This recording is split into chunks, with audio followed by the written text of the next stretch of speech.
Ok. E nós temos falado sobre os costumes, né, religiosos, nesses últimos bate-papo. Temos falado sobre alguns costumes religiosos, os efeitos desses costumes religiosos, né, as tradições humanas, o impacto que isso pode causar no cristão ou na igreja. Nós mesmos somos pessoas que trazemos na nossa vida, no conceito religioso, vários costumes religiosos desde a nossa infância, né, aprendidos aí na nossa família. Outros são adquiridos por conta de percepções pessoais, né, que a pessoa tem. Outros são trazidos por interpretações bíblicas, enfim. Esses hábitos ou costumes, eles vão se sedimentando na nossa vida e eles parecem um chiclete no sapato, né? Eles grudam ali e muitas vezes, quando nós, depois que nos tornamos cristãos, e mesmo depois de muitos anos de cristianismo, a nossa mente ainda tem aqueles requisitos de programação e certas coisas ainda nos incomodam, e na verdade, do ponto de vista religioso, e na verdade são questões de costume, não de sã doutrina, não é? Não de mandamento bíblico. Eu sempre costumo dar um exemplo que eu tenho, que eu cresci num lar que tinha algumas superstições, uma delas é aquele lance de quando a sandália fica virada, né? Isso significa mal agouro, alguma coisa ruim pode acontecer e tal. E em casa, eu sou cristão há 42 anos, e quando eu ainda vejo isso, isso me incomoda. Eu sei mentalmente que isso não tem nada a ver, é meramente uma questão supersticiosa, mas ainda assim essas coisas grudam na gente, de certa forma causam um incômodo, ainda que psicológico, né? E esse é o efeito que os costumes religiosos causam na gente, né? Eles marcam de uma forma que mesmo a gente racionalmente sabendo que aquilo é apenas um costume, é uma tradição, e que não tem nenhum respaldo bíblico para aquilo, né? Ainda assim, dependendo da exposição que a pessoa teve àquilo, em que época da vida, seja como for, isso pode se tornar uma bagagem, isso pode marcar. Então, pessoas que passam por várias religiões, né?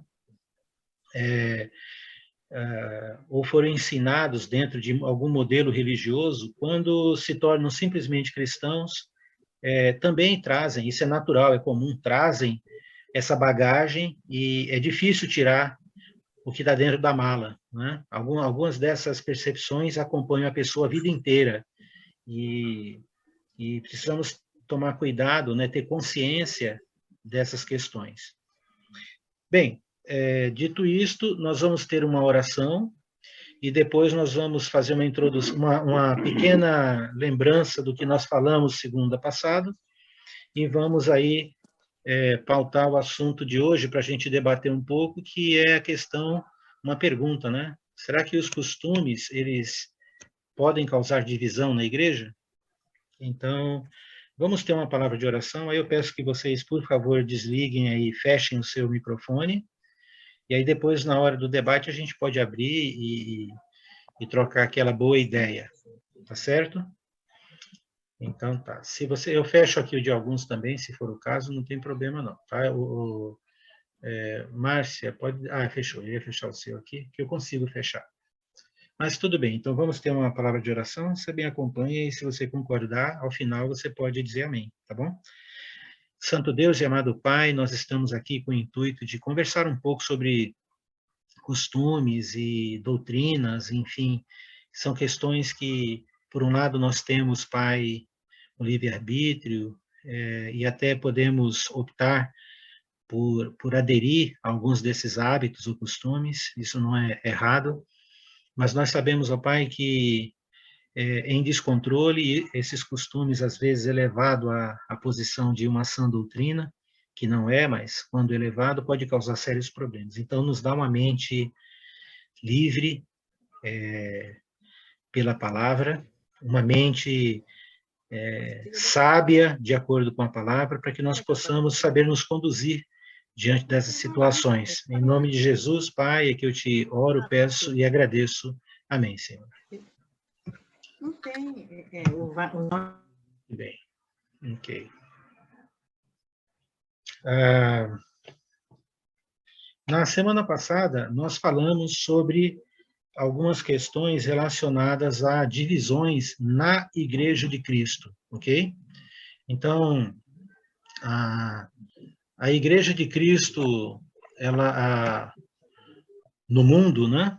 No mundo, tem o seguinte conceito, porque deixe-me construir o argumento de uma forma que fique mais clara, ok? Todo mundo que tem conceitos religiosos latentes na sua vida, e você não é diferente de mim, todos nós somos assim, intuitivamente nós queremos identificar todas as coisas, né? Até mesmo uma doença que a pessoa não sabe quais são os efeitos, o que tem e tal. Quando sabe o nome, isso já tira 50% do peso, só de saber que tem um nome, né? Porque nós somos levados a essa concepção de tipificar as coisas, qualificar as coisas, né? E isso, o nome, ele traz essa identidade das coisas. Tudo a gente bota nome, ou em tudo, né? Então, esse costume, esse hábito humano, essa necessidade até, ela migra também para o lado religioso. E as pessoas, elas têm uma necessidade, quando você toca na questão de religião, de saber que religião você é, qual é a sua crença, qual é a doutrina, né, qual é o seu pensamento religioso e enquadrar em alguma área, alguma linha, alguma religião. Isso é natural. Começa a falar com alguém, falou de Cristo, logo a pergunta sai de que igreja você é, né? Porque há essa necessidade. Mesmo que a pessoa nem conheça, nunca tenha ouvido falar naquele nome, mas há esse desejo de tipificar, de saber, né? Então, essa condição nossa, ela cria um problema muito grande em relação ao cristianismo autêntico, à igreja, não é? Porque a natureza da igreja no Novo Testamento, com relação à sua identidade, ela é assim difusa, né? Jesus, o Novo Testamento, ele se refere à igreja com vários termos. Se calcula 23 termos que o Novo Testamento usa para se referir à igreja. Então, não há um nome, entendeu? Com relação, inclusive, o próprio termo cristão, usado no Novo Testamento, ele foi dado como um apelido para os discípulos de Cristo, os seguidores de Cristo, pelos de fora, lá em Antioquia, né? E aí os de fora, vendo as pessoas como elas viviam, né, o que elas professavam, disseram, olha, eles são cristãos. Era um apelido. Esse apelido pegou e passou de algo que os de fora nos chamavam para ser algo que os de dentro, a própria igreja, começou a se identificar como seguidores de Cristo, pertencentes a Cristo, né, cristãos. Mas no Novo Testamento, a igreja ela não tem um nome, ela tem vários termos, né, ali que se referem àquele povo, àquele grupo de pessoas. Igreja de Deus, igreja, o caminho, a igreja do Nazareno, a igreja de Deus, a Assembleia dos Santos, igreja dos primogênitos, não lembro se eu já falei esse. Tem vários, de povo de Deus, vários termos que se referem à Igreja de Cristo, né, também. E, no caso da Igreja de Cristo, vou usar esse termo agora para se referir aos cristãos em evidência, que somos a maioria de nós aqui, pelo menos, então, esse termo, ele é um termo usado por conta da neutralidade dele, não por necessariamente ele nos designar numa linha doutrinária, né? Mas a neutralidade do termo em relação ao mundo religioso, né? Quando você diz Igreja de Cristo, essa palavra igreja, ela não quer dizer nada se não for associada a um outro nome para ter uma identidade, né? E de Cristo se refere ao dono dela, mas é um termo que causa certa confusão quando um cristão vai responder para alguém essa pergunta clássica de que igreja você é. E aí você fala, sou da Igreja de Cristo, né? a pessoa geralmente fala assim, mas como assim igreja? Qual que é a denominação? Né? Eu também sou da Igreja de Cristo, mas qual que é a denominação? Então, por quê?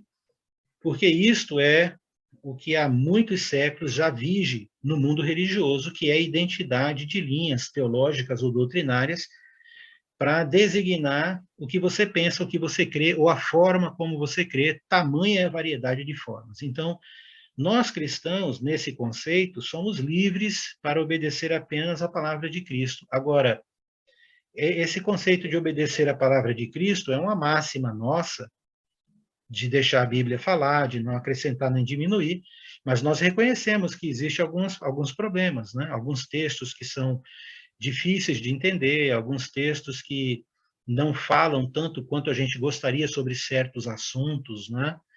E a questão de sermos discípulos de Cristo também nos vincula ao Novo Testamento, né? Então, nós cristãos sabemos que a Bíblia é inspirada por Deus, Velho e Novo Testamento, mas sabemos que o Velho Testamento, especificamente com relação à lei, né, desde Moisés, ali da saída do Egito, até a morte de Jesus, a lei vigorou como lei, mas nela já estava predito que viria a nova aliança, então nós cristãos somos discípulos de Cristo e seguimos a nova aliança dada por Deus a Jesus e trazida para nós, predita na antiga aliança. Mas um dos grandes problemas religiosos, de costumes hoje em dia, também é a questão de misturar as duas alianças, né? Das práticas hoje ainda serem, para muitos religiosos cristãos, manterem práticas que são da antiga aliança na nova aliança, fazendo essa mistura, não é? E nós lutamos contra este conceito, nós seguimos a Jesus Cristo no Novo Testamento, na nova aliança, e o que não consta na nova aliança, como regra de vida e de conduta para a igreja, para o discípulo, nós não aderimos, não é? Não há esse conceito da lei. Ficando, então, para nós, o Novo Testamento, o Velho é inspirado, sem dúvida alguma, mas hoje o que rege não é mais a antiga aliança, e sim a nova aliança. Mas há muito problema no mundo religioso por costumes que vêm da lei, trazidos aí para misturar com a nova aliança, né? E na semana passada, nós falamos exatamente de problemas doutrinários na Igreja de Cristo, entendendo que o que eu pontuei foi na Igreja de Cristo no Brasil, né?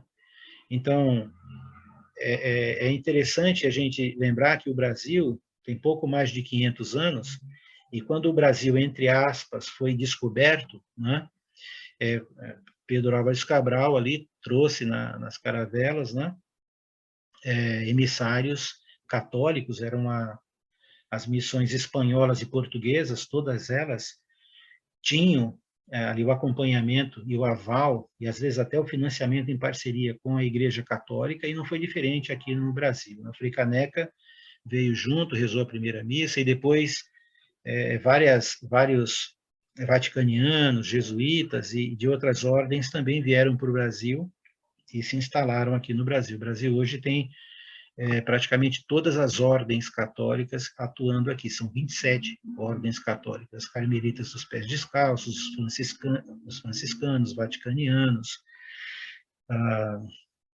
dentre tantos outros aí, outras ordens, né? Então, nós falamos que a Igreja de Cristo, e eu pontuei no Brasil, com relatos a partir de 1961, evidentemente, quem conhece um pouco da história da Igreja de Cristo no Brasil sabe que vieram missionários antes de 61 aqui para o Brasil, né?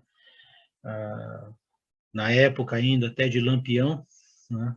E evangelizou o Nordeste do país e assim por diante, mas no sentido geral, as igrejas evangélicas, né, metodista, batista, presbiteriano, a Assembleia de Deus tem pouco mais de 100 anos no Brasil, é muito nova, não é? elas chegaram aqui na época de transição da República ali, e se instalaram perto do final do período da República, republicano no Brasil, e 1830, 1820, tem um relato na época ali da Lei Áurea, né? Um pouco até antes da Lei do Ventre Livre, de alguns ingleses que eram protestantes e vieram aqui para o Brasil por conta daquele cerco que a Inglaterra fez ao Brasil, chamado de Lei do Mercantilismo, né, proibindo o Brasil de negociar, de levar os seus produtos, né, de comercializar com a Europa. E também os navios negreiros não podiam nem entrar e nem sair do Brasil, porque a frota inglesa fechou, né, as rotas marítimas, saindo e entrando do Brasil, pressionando o Brasil para que libertassem os escravos. E aí foi feita, então, aquela lei do ventre livre, em que todos os escravos que nascessem a partir dali nasceriam livres, mas os pais não, permaneceriam escravos ainda. Depois foi que foi assinada a Lei Áurea, que aí sim veio para, entre aspas, né, mas veio para libertar todos os escravos. E aí existem alguns registros que esses ingleses, então, fizeram construir uma capela lá no Largo da Carioca, e eles eram chamados, interessante que eles eram chamados de Igreja de Cristo, né? A concepção de religião deles. E aí eles se reuniam no Largo da Carioca, numa capela, hoje não existe mais. O culto só poderia ser em inglês e só participavam os nativos, né, ingleses, não podiam brasileiros participar. Isso na época do Império. Então tem muita história, quem pesquisa aí vai encontrar muita história, mas a pregação do evangelho sem vínculo com o catolicismo é muito recente no Brasil, não é tão assim, entendeu? Então, nós às vezes, tendo acesso a toda a tecnologia, tudo isso que a gente vê acontecendo ao nosso redor, temos a impressão de que nós estamos historicamente muito longe das coisas, né? Mas não é assim. Alguns de vocês que estão aqui presenciaram o surgimento do computador e do celular, né? Então, aquele tijolão gigante. Então, e sabem o que eu estou dizendo aqui, né? Não que nós sejamos dinossauros, nós só somos do século passado, tá? Então, fica tranquilo aí. Então, a história é muito recente do cristianismo no Brasil, né? Então, nós pontuamos divisões na Igreja de Cristo, na conversa passada, contando a partir da 61 ali, da chegada da equipe dos missionários, as 13 famílias, 12 famílias e um solteiro, né? O Alan Dutton era solteiro quando veio.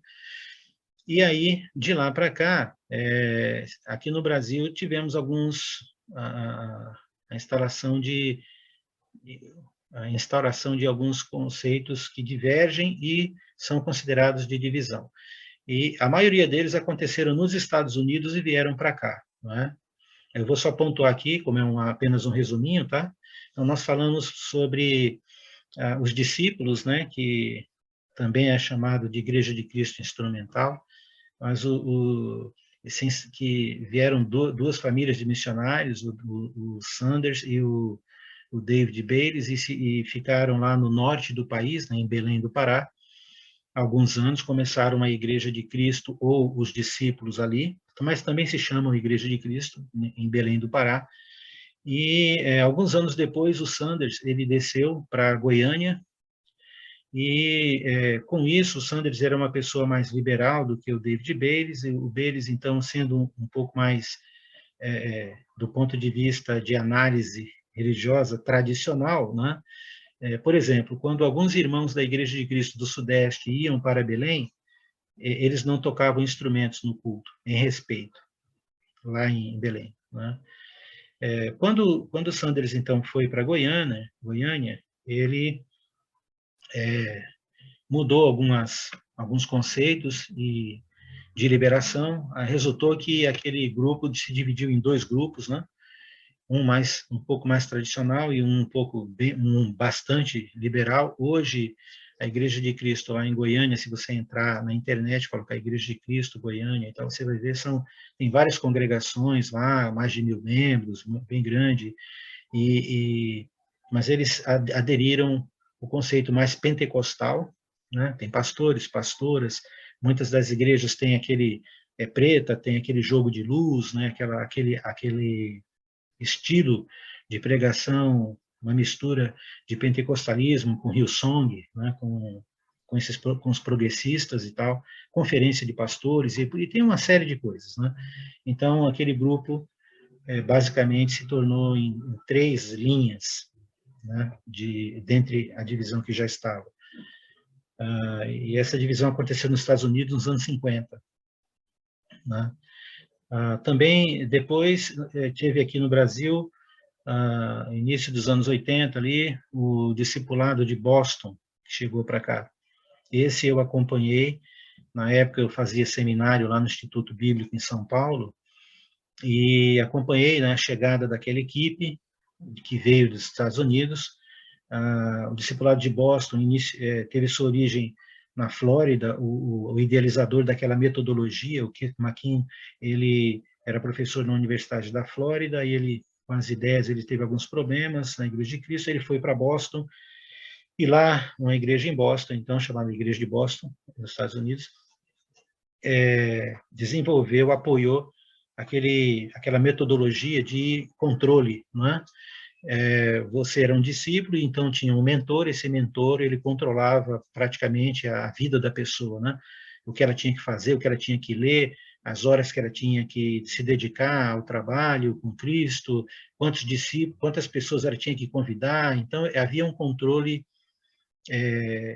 num estilo empresarial mesmo. Inclusive, essa nomenclatura gerente, subgerente, foi aderida para aquele tipo de metodologia aplicada no cristianismo. Aquilo cresceu, entre aspas, né? Aparentemente, inicialmente, a bolha cresceu, funcionou. E aí eles mandaram missionários para vários lugares, foi para o Brasil, primeiro foi lá em São Paulo, só que em 2002 isso teve um problema muito sério, porque o próprio Keith McKean escreveu uma carta aberta, afirmando alguns erros, né, algumas coisas que ele admite ter errado, que não era correto o que ele fez, né, a metodologia e tal. Isso criou um desmonte no mundo inteiro, e já vinha se criando muitos problemas mentais, muitas pessoas ficaram com problemas mentais, por conta da codependência, por conta do autoritarismo, da maneira como aquilo era conduzido. Algumas igrejas de Cristo nos Estados Unidos, não foram poucas não, abriram escritórios, né, para atender pessoas desses movimentos. Muitas dessas pessoas se tornaram cristãs, voltaram à igreja e tiveram tratamento psicológico adequado e tal, mas teve muitos problemas. O grupo se dividiu em vários grupos. O mais popular aqui no Brasil é chamado de Igreja de Cristo Internacional, não é? Também na doutrina eles têm uma liberalidade muito grande, assim, as pessoas se vestem muito informalmente, de bermuda, chinelão às vezes, não há problema no culto, mas o culto é um culto muito solto, não é? Muito sem os atos de adoração na sua sequência, é muito aberto. Também tem a questão do pastorado das mulheres atuando na condução do culto, e assim vai, vários instrumento musical e assim por diante. É uma coisa muito informal. A sede fica lá no bairro da Liberdade, em São Paulo, e tem um sistema piramidal, meio que hierárquico também, né? Também tem vários estados do Brasil. Aqui em Florianópolis tem também, São Paulo, Campinas, onde eu estava, também tinha todas estas aí. Também teve os anticooperadores, também uma divisão que aconteceu lá nos Estados Unidos, lá são chamados de chama-se também Igreja de Cristo, mas o conceito é um conceito de que, por exemplo, né, o prédio da igreja não pode ser usado para um almoço, não pode ter cozinha, não pode ter um aniversário celebrado no prédio, não pode ter um jantar de casais no prédio, né? O prédio é tido como um local que não é apropriado para ter qualquer tipo de celebração, assim, a não ser o culto. Com relação às finanças, se algum irmão quiser ajudar uma obra, um orfanato, outra congregação que está, por exemplo, construindo um prédio, pode, mas a igreja não. O dinheiro da igreja eles não atribuem a mais nada, a não ser ser investido na própria igreja local. Então, não tem como fazer isso.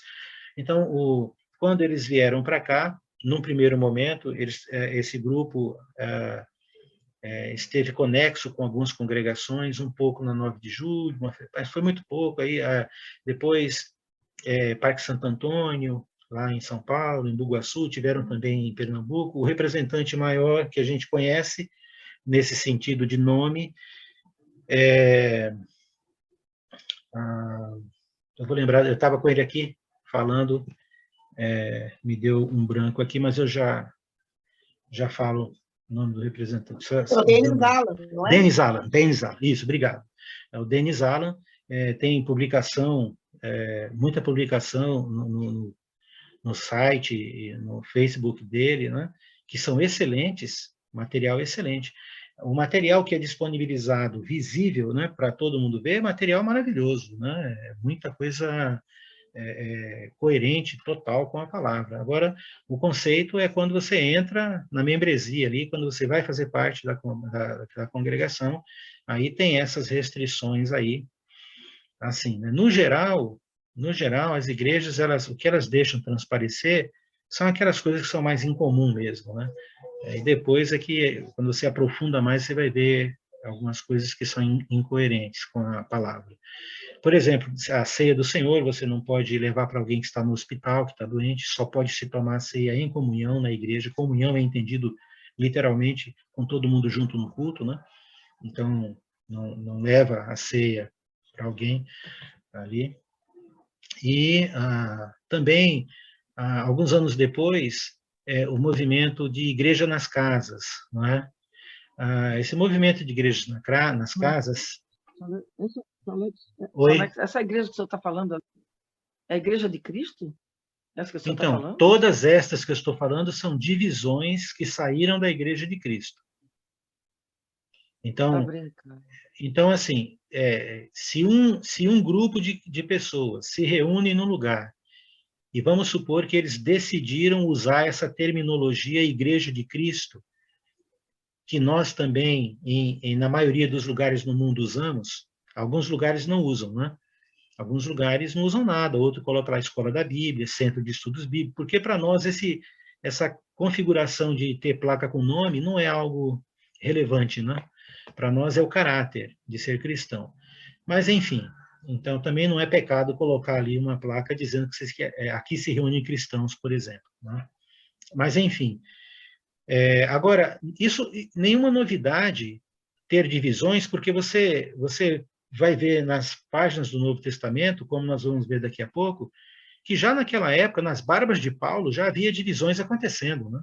Os apóstolos tentaram manter a igreja como uma só, mas foi difícil. Você vê lá em Gálatas, capítulo 1, você vê a igreja de Corinto com divisões internas, você vê as igrejas que Jesus escreveu lá no Apocalipse, como a igreja, por exemplo, de Pérgamo, que nós vamos ler um texto lá, né? Eles estavam seguindo lá os nicolaítas, a igreja em Tiatira estava seguindo as instruções, aparentemente, de uma mulher que é chamada de Jezebel, né? Que ensinava a doutrina errada. Então, assim, esse conceito de desviar a igreja da verdade não é novo, não, meu irmão. Isso daí aconteceu, Jesus já previu isso, enquanto ainda vivo, né? Os apóstolos também falaram a respeito disso e viveram essas questões. Então, Paulo, quando estava indo para Roma, né, preso, ele parou ali em Éfeso, e em Mileto, que é o porto da cidade de Éfeso, e mandou chamar os pastores de Éfeso e disse para eles, lá em Atos 20, né, 19 e 20, ele disse, olha, do meio de vocês sairão falsos lobos vorazes, né, que vão aí pegar o rebanho. Então, isso não é novo. Não fique assustado. Divisão de igreja pessoas querendo desvirtuar, mandar, controlar, né? Leia lá 2 João, tal. Isso existiu e sempre vai existir, e a coisa só vai piorar, né? Não vai melhorar. O que nós estamos falando aqui é da simplicidade no sentido de obedecer a palavra. É uma simplicidade complexa. Não quer dizer que porque é simples não é profundo, mas a simplicidade de obedecer a Bíblia e não doutrinas humanas é fácil de entender, não é? E aí a gente vai para o texto bíblico e vai deixar a Bíblia falar. Então esse é o nosso conceito, a nossa máxima. Mas o mundo religioso, ele quer identificar quem fundou, ele quer identificar o nome.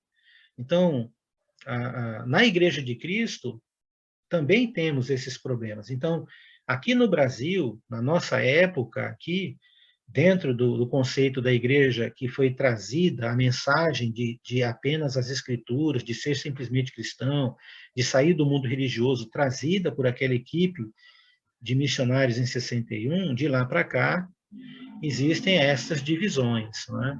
A igreja nas casas, um grande difusor da igreja nas casas, e eu entendo, eu prefiro entender assim, que não foi no intuito de causar uma divisão, mas de estabelecer um conceito de cristianismo, e aí que está o problema, né? A nossa identidade não está no local que nós nos reunimos, nem na estrutura que esse local demanda, não é? Nós somos cristãos se reunindo numa casa, numa escola, numa praça, ou num prédio próprio, ou num prédio alugado. Isso são apenas detalhes que nos servem no quesito de nos reunirmos, não é? Mas isso não define a nossa identidade. Mas no caso das igrejas nas casas, nesse conceito, embora nós temos várias congregações que começaram ou até ainda se reúnem em casas, eu já tive na minha casa, já participei de outras assim, mas o conceito da igreja na casa ele foi muito fomentado por Brian Bost, um irmão missionário muito conhecido da igreja brasileira. Ele trabalhou no Ipiranga, depois na 9 de Julho, por muitos anos, como um dos pregadores e um dos pastores. Depois ele foi para Manaus, ficou lá em Manaus cerca de 7 anos, 5 a 7 anos, eu não lembro pontuar bem. Um amigo muito grande, meu professor, foi ele que realizou o meu batismo, né? Um homem que eu admiro muito o conhecimento dele e tudo, mas eu não posso negar o fato, porque é fato, né?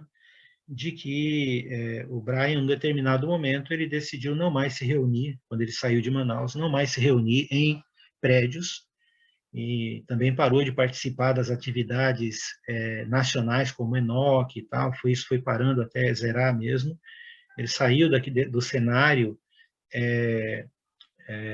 nas igrejas de Cristo no Brasil, depois ele voltou para os Estados Unidos, hoje mora nos Estados Unidos, mas ainda lá se reúne em casa com a família, né? E ele esteve em vários estados, talvez até na casa de um de vocês aqui, talvez, falando sobre a igreja nas casas e se reunindo em casa e tal.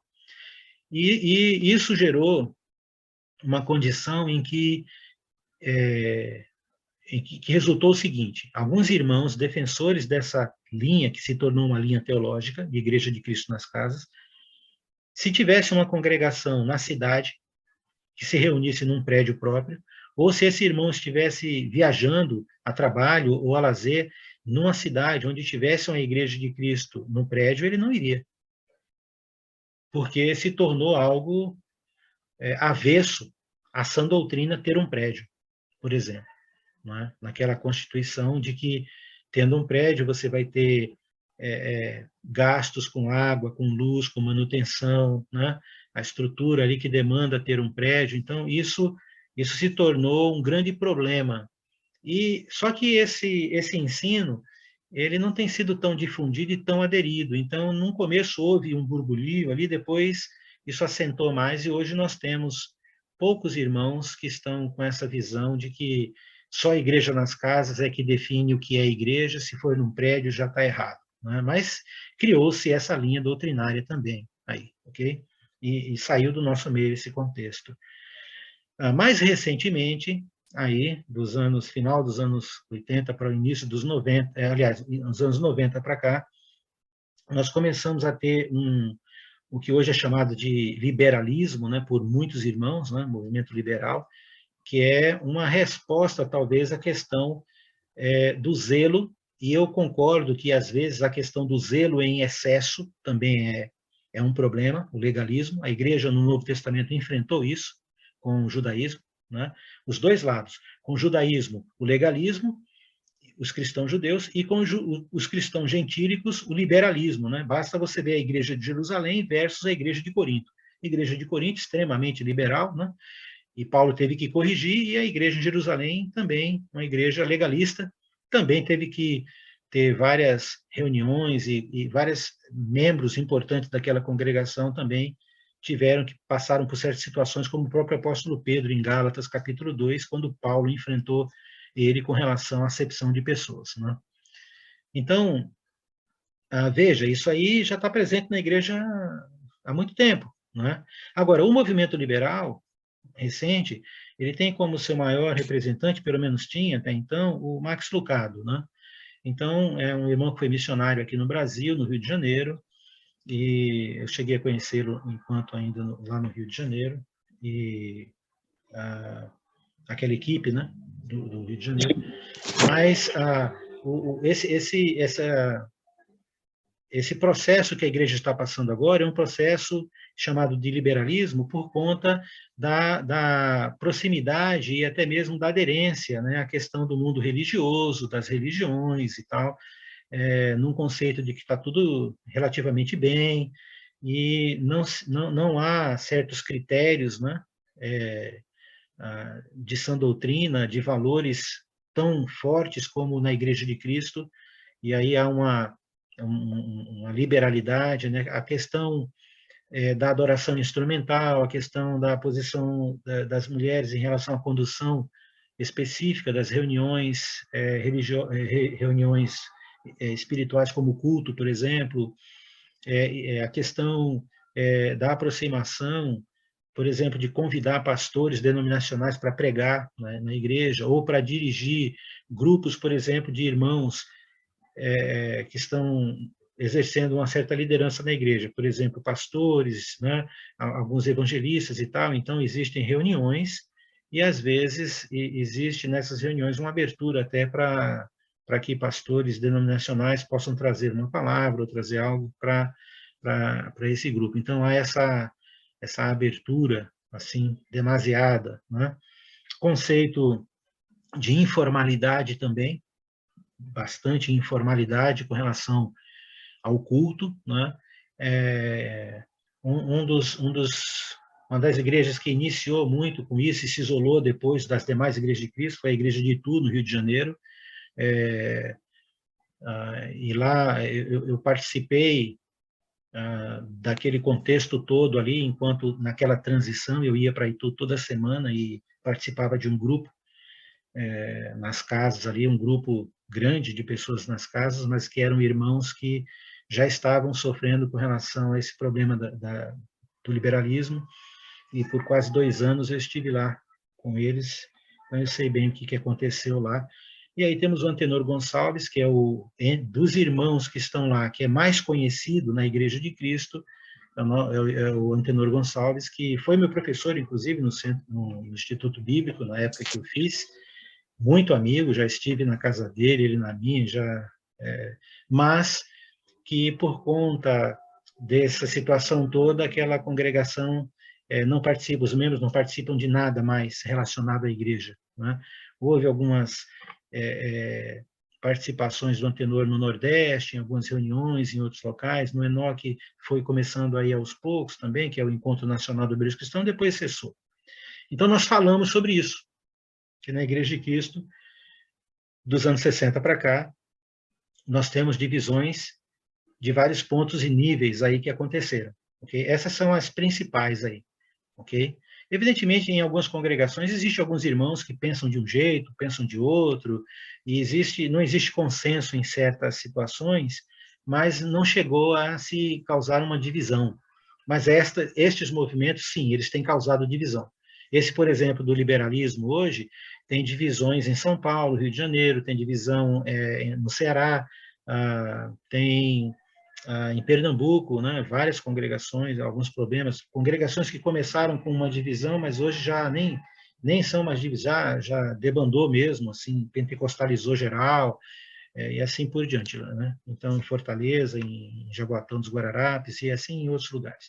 E o que tem acontecido hoje é que nós vivemos uma era, ou seja, dos anos 80 para cá, isso vem evoluindo, em que nós somos, do ponto de vista de ser um cristão que vai deixar apenas a Bíblia falar, né, e estabelecer o critério de viver de acordo com os princípios e com a sã doutrina, temos sido atacados por fora, um mundo religioso cada vez mais agressivo, né, cada vez mais inovador, cada vez mais sedutor, e temos sido também por dentro, né, com alguns movimentos, e esse movimento mais recente, um movimento que colabora com a visão do mundo religioso de que não importa que igreja você é, o que importa é Jesus, né? Agora, quando você vai para o Novo Testamento, você inevitavelmente vai perceber, por exemplo, a pregação de Jesus lá no Mateus 24 e 25, né? O ensino dele aos apóstolos, quando trata da destruição de Jerusalém, ele já começa dizendo, os discípulos perguntam, quando que isso vai acontecer? E Jesus começa respondendo, cuidado que ninguém vos engane, porque muitos virão em meu nome, e falarão em meu nome, dirão até que sou eu. Falam sinais, prodígios. Então, assim, essa questão de alguém falar em nome de Jesus, trazer uma mensagem, uma palavra, né? No Sermão do Monte, Mateus capítulo 7, a última sessão do Sermão do Monte, quando Jesus fala para os seus discípulos e para todo mundo que está ali, cuidado que ninguém vos... Cuidado com os falsos profetas, porque eles se apresentam como ovelhas, mas por dentro são lobos, pelos frutos os conhecereis. Então, uma doutrina ou um ensino que onde passa leva a divisão, o fruto é a divisão. Ok? Então, se uma igreja nacional ela está unida num propósito e por algum motivo se começa um ensino que onde esse ensino passa ele começa a resultar em divisões, em problema, em confusão, então o fruto, o resultado fica evidente, não é? Não soma, divide. Então isso é um problema. Então Jesus tratou sobre essa questão. Jesus até disse que naquele dia, muitos dirão, Senhor, eu curei em teu nome, preguei em teu nome, expulsei em teu nome. Então, falar em nome de Jesus, para nós, não significa nada. Nesse contexto aqui que Jesus está falando, por exemplo. Porque até o diabo fala em nome de Jesus. Não é? Isso não é o ponto. O ponto é o que fala.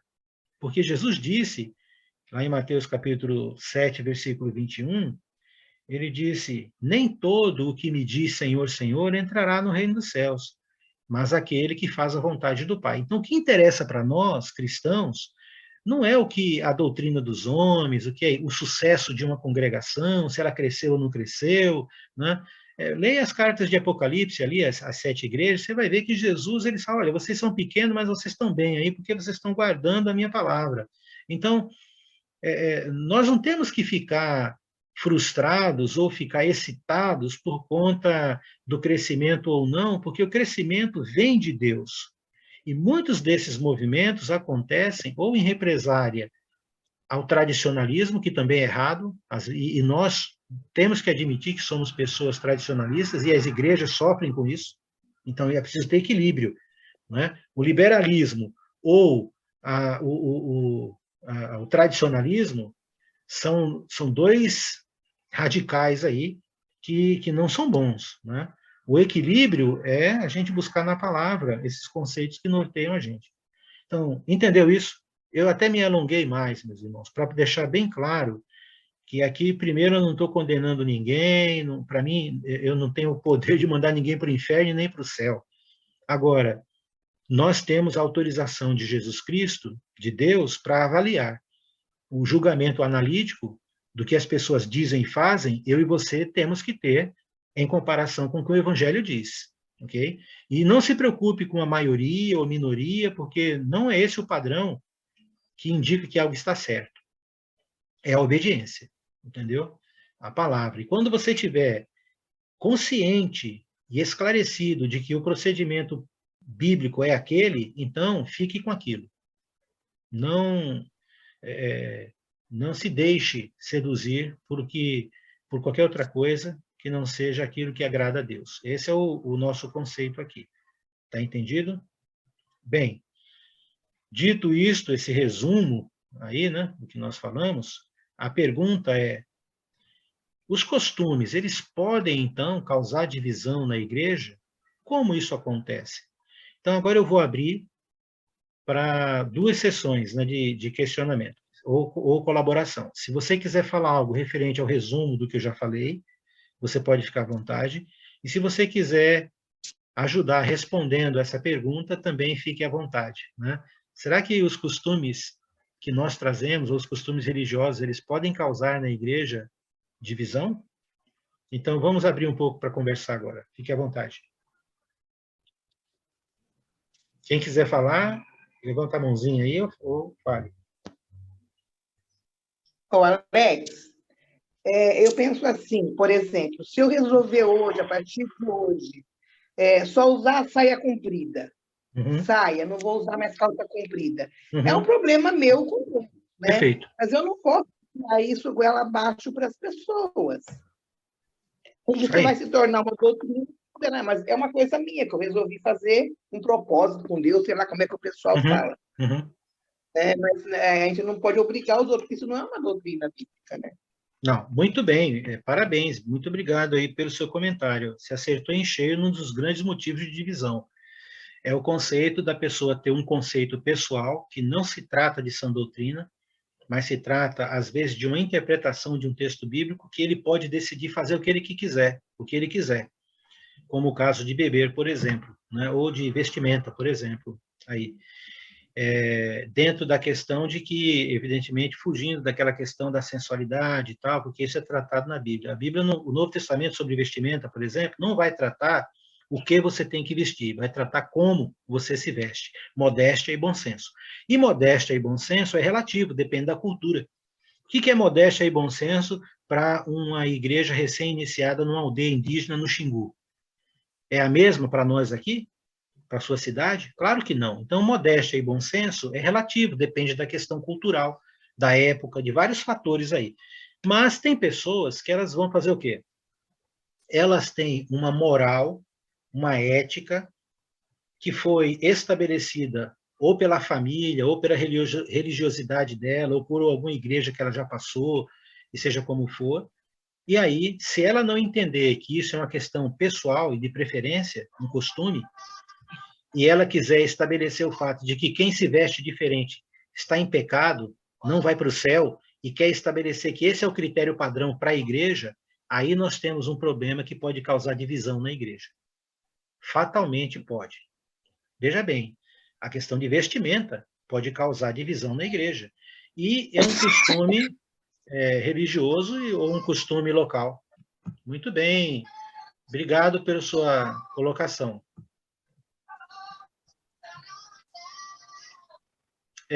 João Verdun, você quer falar? Já está aberto. Amado, tem assim lá em Gálatas, capítulo 1, versículo 14, né?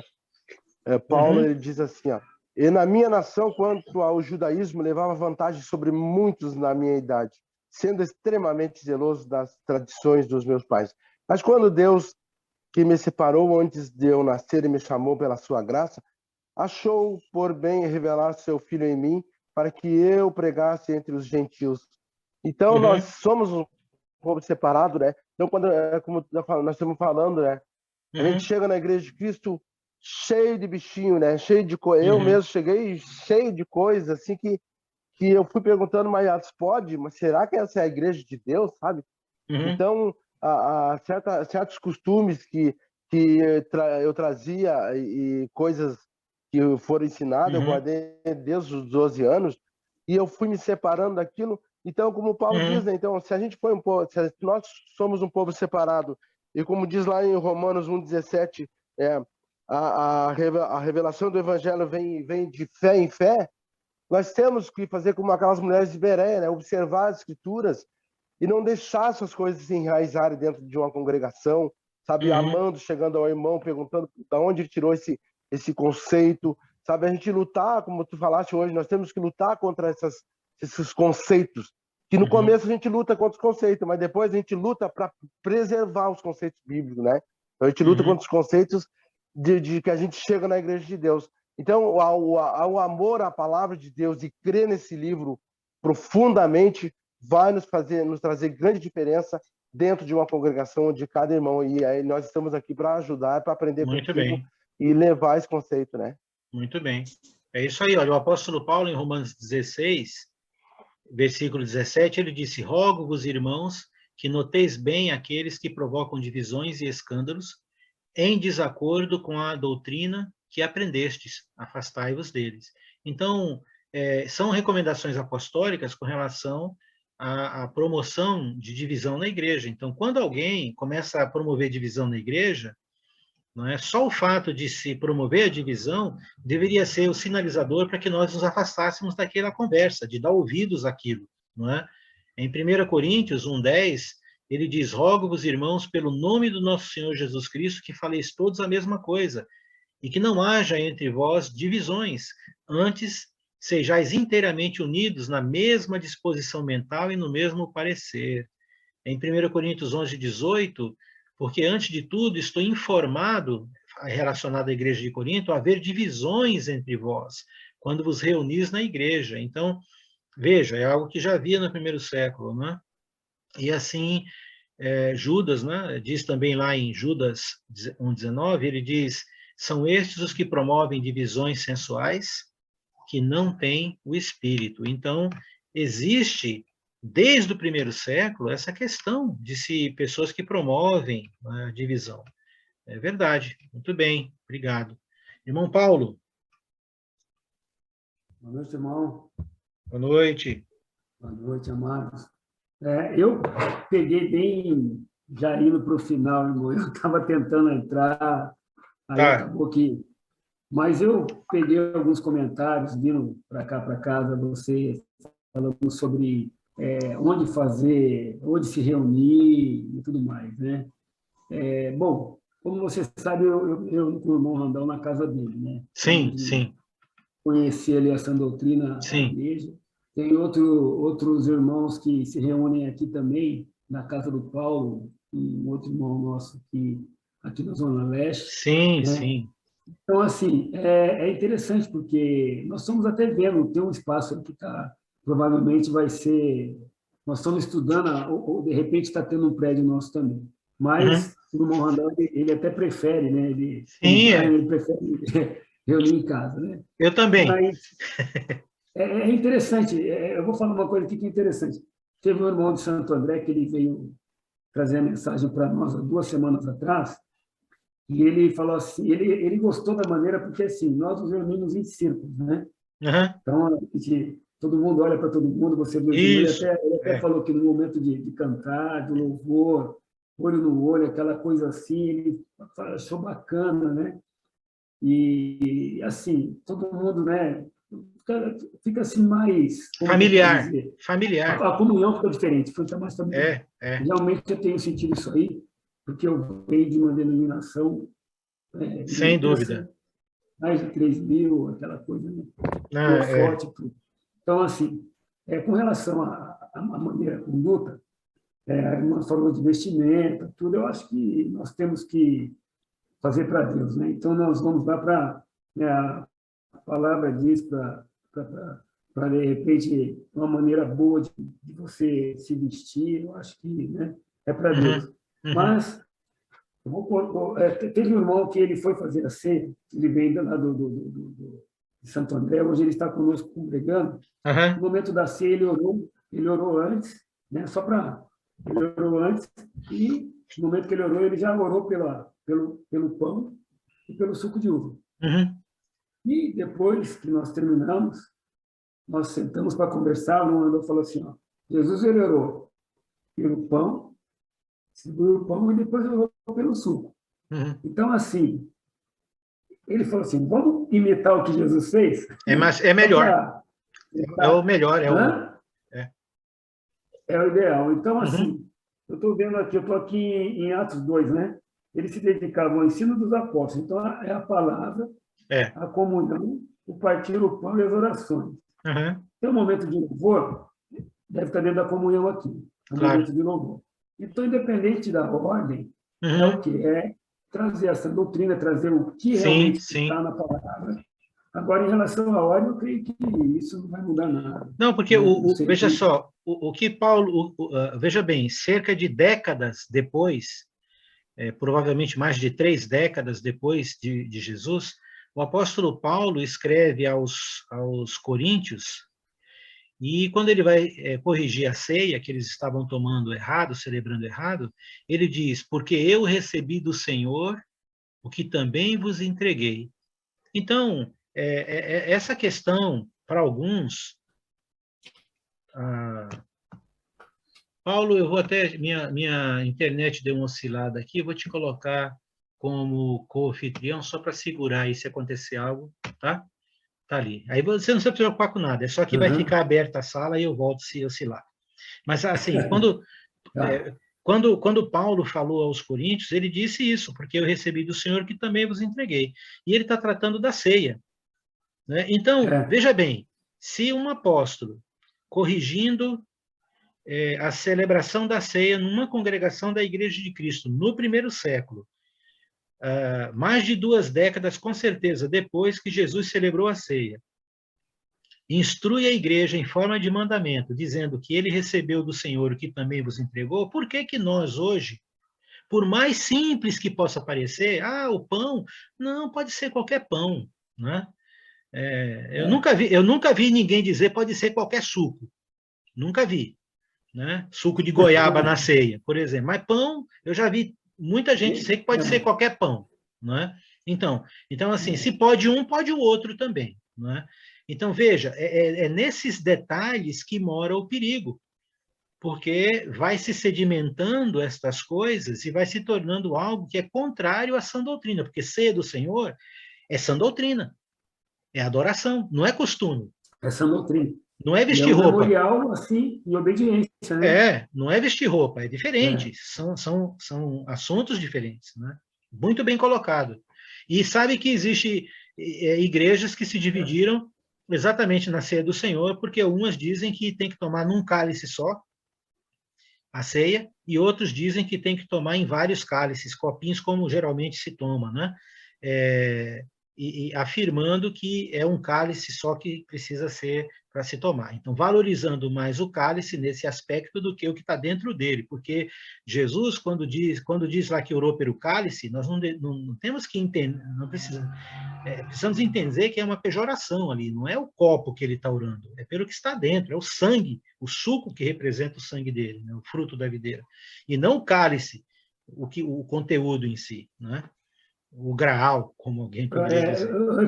Antes da pandemia, por exemplo, o pão, nós partíamos, né? Sim. Dava assim, a pessoa pegava um pedaço. Hoje, a Sim. gente já deixa tudo separadinho. Pois né? mas é partido. Do mesmo jeito está partido, né? Então... Então, é questão de... não mas é? é interessante, porque nós vemos hoje aí, você colocou um ponto muito interessante do pão, por exemplo. Em muitos outros lugares, não é todo o primeiro dia da semana. Não, não é qualquer pão. O pão sem fermento. Né? Uhum. Então, assim... Então, aí é que está. Nós temos que saber identificar, né? Identificar. Quando nós, então, da Igreja do Senhor, afirmamos que nós preferimos e vamos ficar com o modelo e o exemplo bíblico, aí nós sofremos essa questão de sermos radicais, biblistas, de sermos legalistas, né? Você acha que só porque... Eu ia tocar nesse assunto. Só porque o pão é diferente, só porque usa instrumentos, só porque... Aí essa lista vai aumentando, né? E para nós não é esse o conceito. Primeiro que nós não estamos julgando ninguém sobre a questão de ir para o céu ou não. E segundo, essas instruções... fazer como está ali, né? essas instruções que nós temos no Novo Testamento foi escrito para quem? Para a Igreja Batista? Para a Igreja Presbiteriana? Não. Todas essas instruções de correção que nós estamos vendo no Novo Testamento foi escrito para a Igreja, para nós, em primeiro lugar. Então, todos aqueles que se dizem cristãos deveriam entender, independente, vou dizer aqui, da religião, da igreja que ele segue, deveria adotar o texto do Novo Testamento, as instruções do Novo Testamento como base, e não as regras da igreja que foram adicionadas ou modificadas por qualquer pessoa. Onde está escrito que nós temos autorização para fazer esse tipo de inferência na sã doutrina? Não é? Isso é chamado, e é abominável pelo Senhor no Novo Testamento, é chamado de doutrina dos homens. E Jesus disse lá em Mateus 15 que a doutrina dos homens ela tem o poder de desqualificar o mandamento de Deus, porque a pessoa passa a seguir a doutrina do homem em vez do mandamento do Senhor. É muito perigoso. A sua afirmação aí, seu argumento, o que você colocou é muito importante. Muito obrigado. Mais alguém gostaria de ter algum comentário? Eu queria ler um texto, então. Cristiano Oi? Tá aí. Oi, Cristiano. Tá, Desculpa, eu não tinha visto. Obrigado. Fale, Cristiano. Boa noite, mas eu acabei de levantar a mão aí. É que foi em cima do comentário que o irmão acabou de fazer. Ok. Nós aqui em São Paulo, na Igreja Jardim das Flores, eu tenho participado. Eu não pude ir nos últimos dias por causa do trabalho e eu estou com Covid, né? Mas eu estou bem. Ok. Umas leves e tal. Mas estamos com um grupo de estudo, eu fui convidado para participar, e é um grupo bem multiforme. Então, é um grupo que tem batista, tem católico, tem pessoas de denominação e pessoas com pouco conhecimento, mas que gostam de falar muito, né?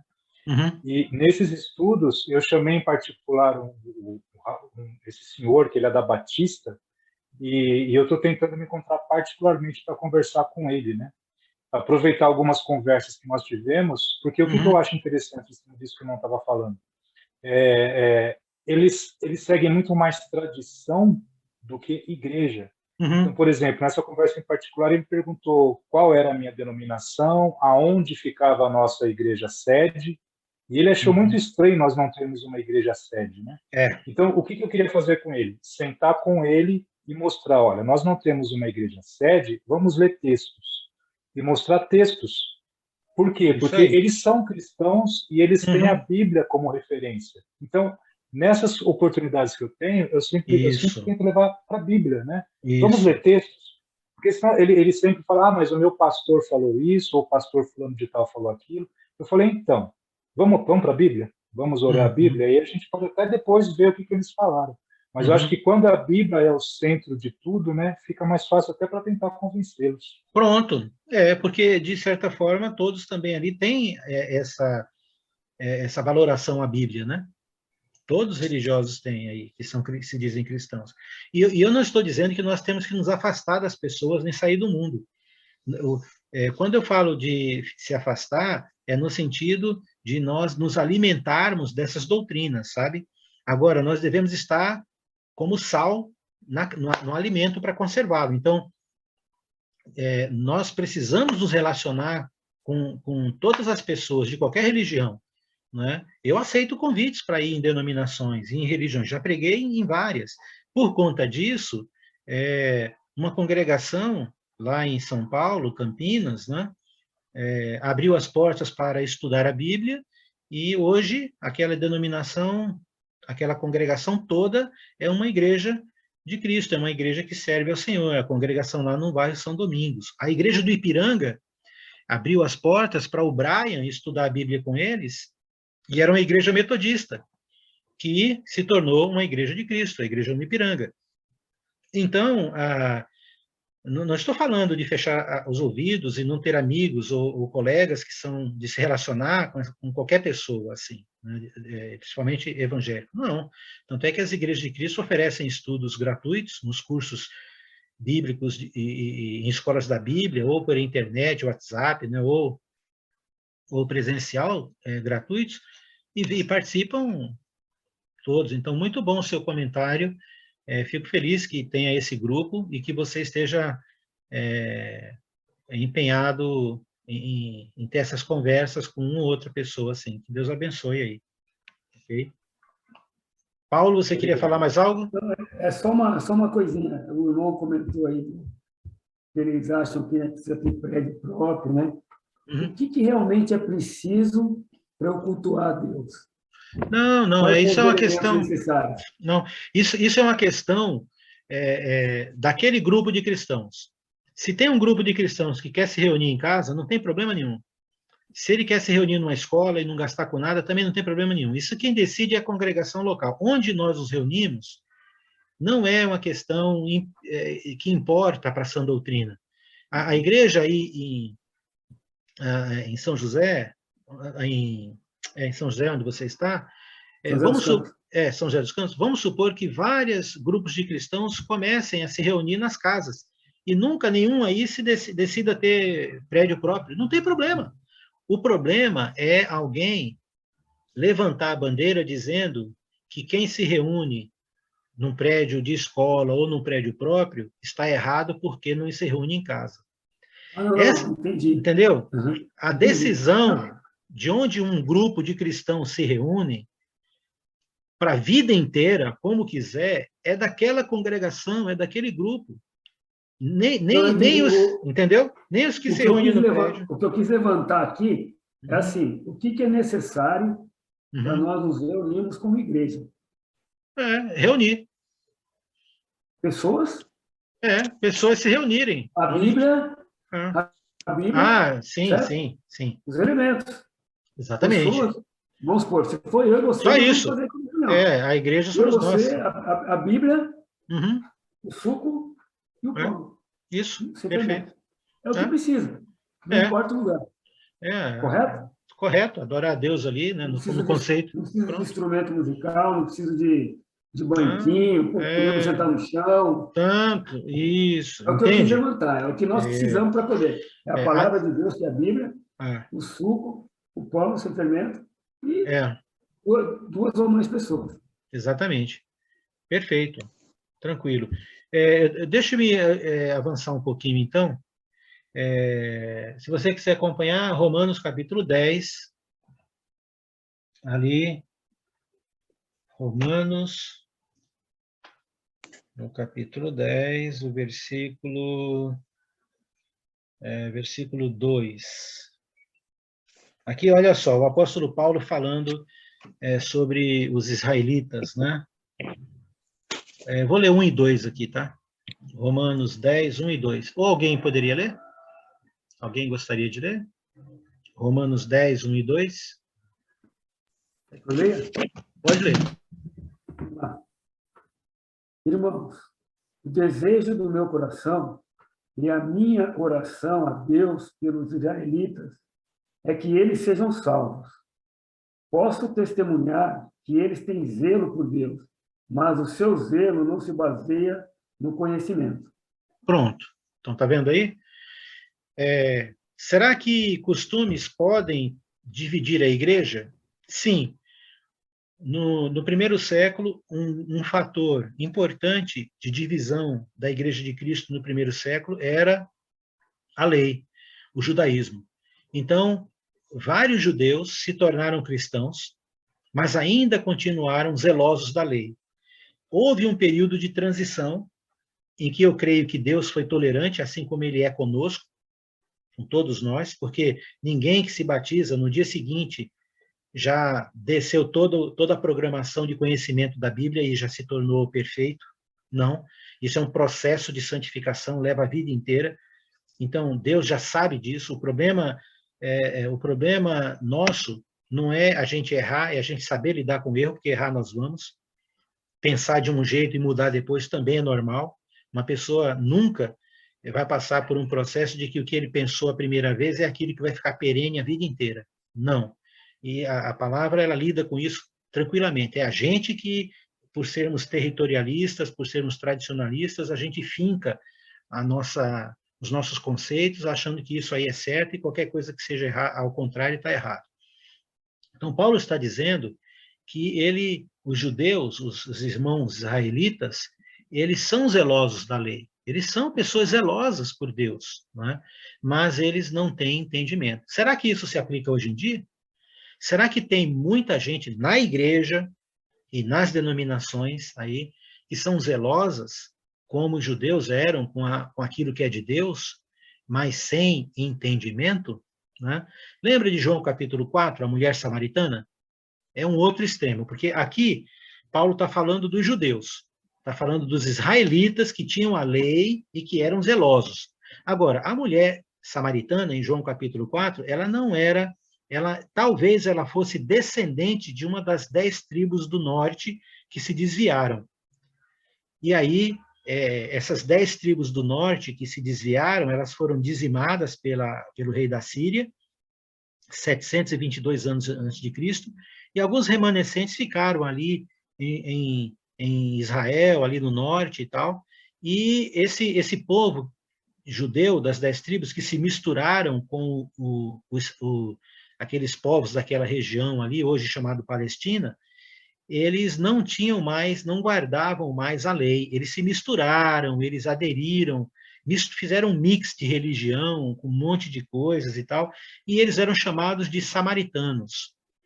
E os judeus e os samaritanos se odeiam, não se dão bem, embora eles tenham uma origem em comum, ali com as 10 tribos do norte, né? Assim como os árabes, né? E os judeus. Os árabes são filhos de Abraão com Agar, enquanto que os judeus são filhos de Abraão com Sara. Então, os árabes e os judeus, os ismaelitas e os hebreus, eles são meio irmãos, têm a mesma origem. Tanto é que os árabes, eles consideram a lei, o Abraão, o pai Abraão, né, como patriarca deles e tudo mais. Então, tem muita coisa ali em comum. No entanto, quando Jesus, naquela conversa com a mulher samaritana, que não era uma israelita pura, ela era misturada, portanto, ela era inimiga de Israel, do povo judeu, mas Jesus fez questão de subir de Jerusalém para a Galiléia, passando por Samaria, e ele fez questão, e ali foi a primeira pessoa que ele revelou que ele era o Cristo. Foi para uma mulher, e a mulher samaritana. A primeira pessoa foi ela, que ele falou que ele era a sua identidade, né? Eu que falo contigo, o Cristo, né? Interessante que naquela conversa, quando chegou no ponto que Jesus disse para a mulher samaritana, né? É verdade que você não tem marido, porque você já teve 5, e o 6º, esse que você tem agora, não é seu marido, né? E aí ela assustou com isso, e aí, para fugir daquela conversa, ela fez uma pergunta que foi exatamente para onde Jesus queria que ela fosse, né? Ela fez a seguinte indagação: os nossos antepassados, os nossos pais, adoravam a Deus neste monte. E ela está ali no Monte Gerazim, que fica na cidade de Sicar, ao pé, né, no meio de Samaria, que era a capital de Israel, das tribos do norte que se separaram, que se dividiram, né? Aquele altar, aquele templo lá no Monte Gerazim foi construído por Jeroboão I, o primeiro rei do norte, contrário à vontade de Deus. Então, ele proibiu os judeus de irem, ele proibiu as 10 tribos de irem adorar a Deus lá em Jerusalém e mandou construir um altar no Monte Gerazim.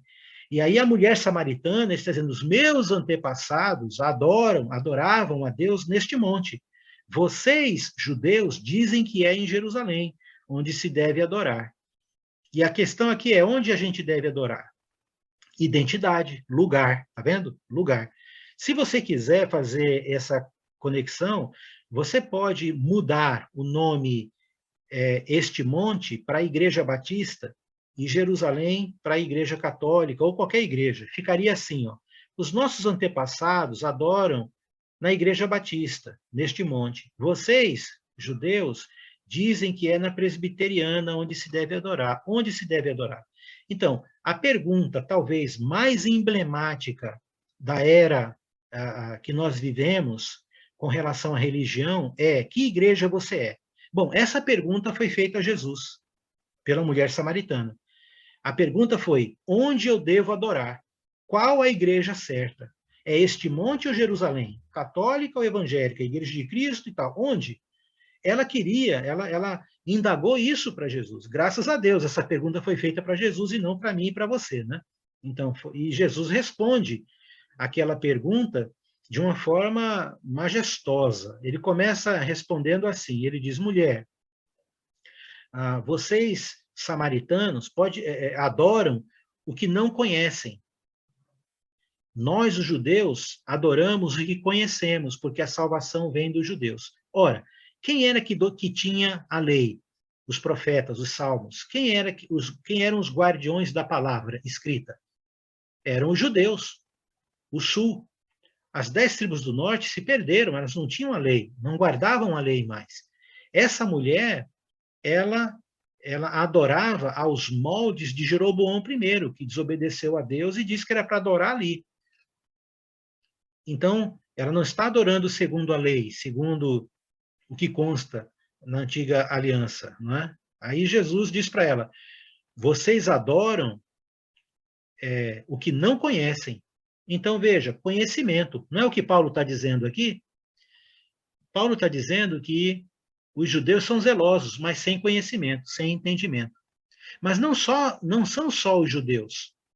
Os que não são judeus, como a mulher samaritana, também adoram a Deus do jeito que eles herdaram, porque ela disse para Jesus o seguinte, nossos antepassados adoravam aqui. Será, irmãos, que hoje em dia, até mesmo na igreja, mas sobretudo no mundo religioso, existem pessoas que adoram a Deus segundo os seus antepassados? Por herança? Será que o efeito mulher samaritana se repete ainda hoje? Pessoas que adoram a Deus por herança dos ensinamentos que tiveram dos antepassados? Família, religião, seja lá qual for o conceito? Então, Jesus disse para a mulher samaritana que ele não escondeu o erro dela, ele disse, vocês samaritanos adoram o que não conhecem. Então, uma chave para a adoração verdadeira, para que você tenha essa conexão com Deus, a primeira chave que Jesus diz é o conhecimento de Deus. Como que você... se Deus fosse jantar na sua casa, eu sempre uso essa expressão, e você quer fazer o melhor prato que você sabe fazer para receber Deus. E aí você vai lá e faz um bobó de camarão daqui, ó, aquele maravilhoso. E aí você serve à mesa, e aí Deus vira para você e fala, minha filha, eu sou muito grato pelo seu trabalho e tal, eu entendo, mas eu sou alérgico a camarão. Então, veja, o zelo, a honra que a pessoa quis fazer para Deus, está ali, mas não fecha, não conecta, por falta de conhecimento de Deus. Se ela conhecesse Deus ao ponto de saber, nessa analogia que eu estou dando, que Deus era alérgico a camarão, ela mudaria o prato, eu não tenho dúvida disso. Então, o que acontece? O que acontece é que no mundo religioso, as pessoas, elas, por exemplo, através da tradição, dos costumes, elas adoram a Deus, mas elas não estão buscando saber como é que Deus quer ser adorado. Elas estão adorando a Deus do ponto de vista do que elas acham que é o melhor que elas podem fazer. Entendeu? Porque se você for para o Novo Testamento e perguntar para o Novo Testamento como é que eu chego até Deus? A resposta está em João 14,6. Jesus disse, eu sou o caminho, a verdade e a vida. E ninguém vem ao Pai, hoje é assim, ninguém vem ao Pai senão por mim. Bom, se isso fosse na antiga aliança, seria ninguém vem ao Pai senão pela lei. Só que nós não estamos mais na lei, nós estamos na graça. Então, se qualquer pessoa quer chegar até Deus, em qualquer aspecto, por exemplo, na adoração, ela tem que ir por que caminho? Por que lei? Ela tem que ir pela lei do Antigo Testamento? Ah, mas está escrito lá em Salmos que a gente usa instrumento. Bem, está escrito na lei que tem que matar animais para perdoar o pecado, que tem que queimar incenso para purificar o lugar, que você tem que fazer rituais de purificação, que você tem que oferecer alimentos, manjares, e fazer vários tipos de ofertas. São 16 modalidades de ofertas, holocaustos tem um monte, dízimos tem um monte, né? Ofertas votivas, alçadas tem um monte. Então, se eu vou pegar um conceito da lei, eu tenho que ser coerente e pegar todos os demais.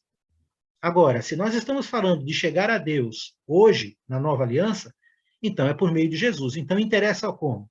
Interessa que você e eu peguemos, então, a pergunta que nós temos e vamos para o Novo Testamento ver como é que nós adoramos a Deus hoje, mediante a graça, não mediante a lei. Então, as respostas para uma igreja saudável, uma vida em coerência com a verdade, é deixar que a verdade de Cristo nos ensine, nos conduza, essa sujeição. Agora, isso vai ser incômodo, porque nós lutamos contra o que nós achamos que é melhor. Por isso que lá em Hebreus o autor vai dizer o seguinte, que a palavra de Deus é afiada como uma espada de 2 gumes, que penetra até a divisão da alma, divide alma e espírito. Mas não só isso, também medula, e aí vai, não é? Ou seja, a palavra de Deus, ela é eficaz para causar na vida da gente uma cirurgia reparadora. Agora, quem gosta de ser cortado? Quem quer ir para uma mesa de cirurgia? Vai doer ou não vai? Então, pois é. Então, tem áreas que nós só podemos confiar na mão do médico, porque eu não sei fazer e nem entendo o que vai ser feito. É uma relação de confiança. Então, se você perguntasse para mim, Alex, o que você acha, pensa sobre mulheres, por exemplo, sendo pastoras na igreja? Eu diria, Alex, humano, homem, não vejo problema nenhum. Mulheres podem ser presidente de república, são eficientes na gestão pública de empresas e tal. Capacidade não está em jogo aqui. Agora, se nós estamos falando da igreja de Deus, de Cristo, aí o Alex some.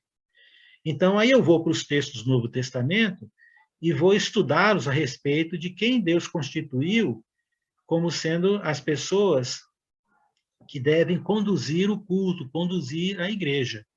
E aí fica muito claro que é mandamento do Senhor, porque é dito isso, basta você ler lá 1 Coríntios 14, né?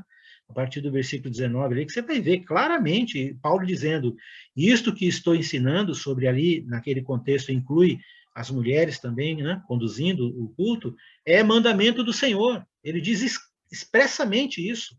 Não é? Pedro também vai concordar com isso. Então, assim, a igreja não é minha, não é sua, ela é de Cristo. Então, vai ter coisa que vai te incomodar? Eu garanto que vai. Mas Jesus não foi, de forma alguma, negligente conosco. Jesus disse, desde o começo, se você quiser me seguir, você vai negar a você mesmo e você vai tomar a minha cruz, se você quiser.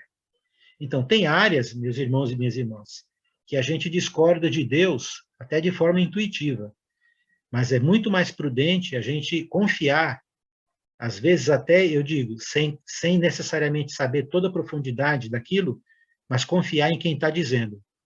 É muito melhor, porque é Deus quem está dizendo, é isso que está aí, então a confiança nele supre o resto, entende? Então, tanto para judeus no primeiro século, quanto para não-judeus, o conhecimento era necessário. E para nós não muda hoje. É a mesma coisa. E eu queria concluir essa...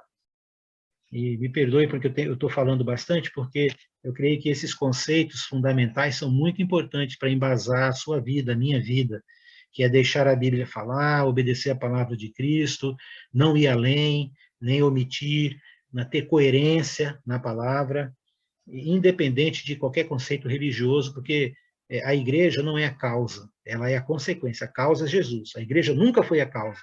Né? Em Gálatas, como foi citado aqui no capítulo 1, veja como costumes podem causar divisão na igreja, tirar a gente do propósito.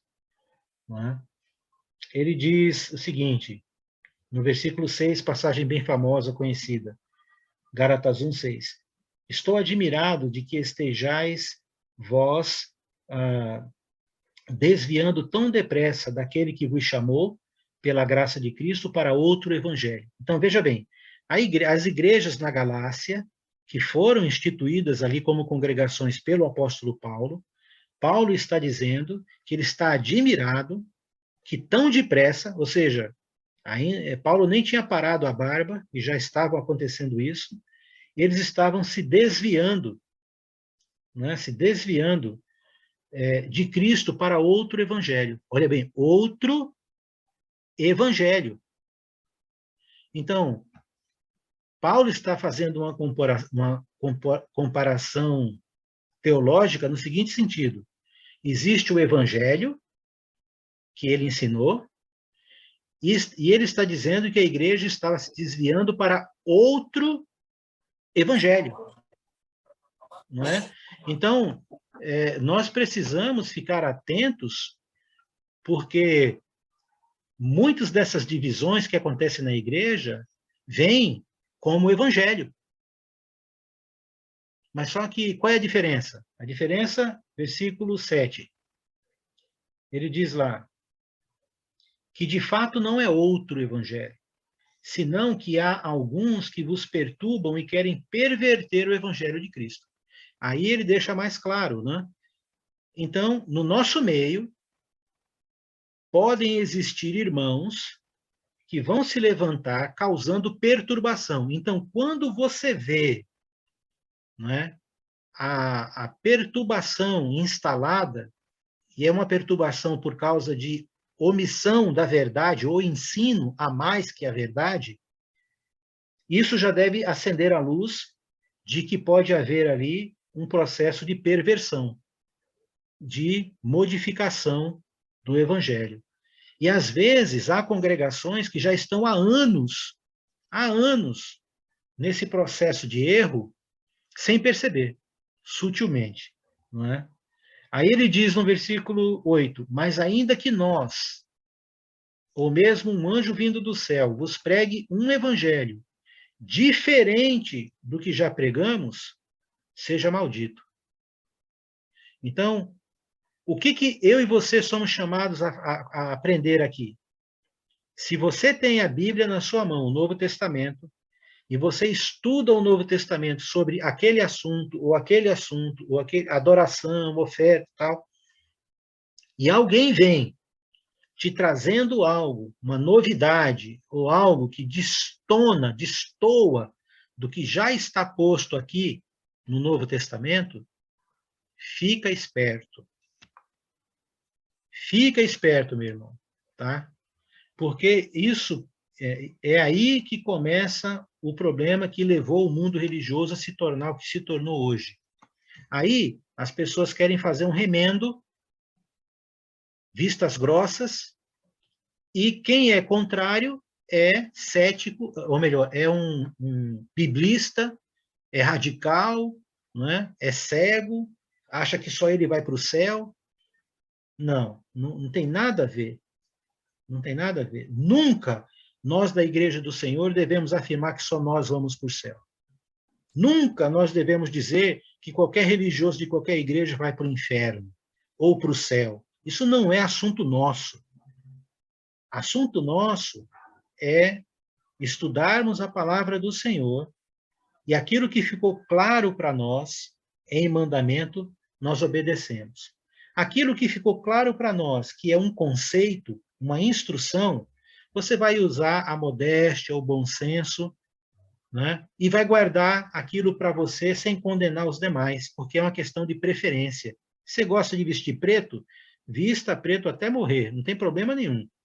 Mas não usa isso como padrão para justificar a fé dos outros, né? Então, devemos ser sábios na palavra e peça sabedoria a Deus que Ele dá sem problema algum, não é? Muito bem. Eu creio que deu para entender como esse assunto é importante nos nossos dias, não é? Como é? Então, seja você luz, seja você sal, seja um cristão. Não julgue as pessoas, mas não por causa disso nós devemos fechar os olhos para os erros religiosos que elas cometem. Porque nós temos a autorização de Jesus de ensinar a verdade. Se a pessoa vai aceitar ou não, tranquilo, deixa com ela, fique em paz, estenda a mão, seja amigo, cumprimente, tranquilo, não é? E siga para uma outra pessoa. Quando tiver uma oportunidade, não tenha vergonha, não é?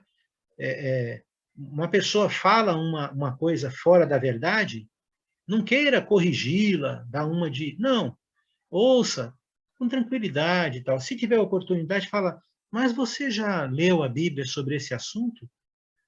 Sobre esse tema? Você gostaria de conversar um pouco sobre isso? Seja amigável, acolhedor, não é? Uma pessoa chega para você falando, puxa, hoje eu acabei de sair da missa, né? Tive um encontro com Maria e foi tão revelador e tal.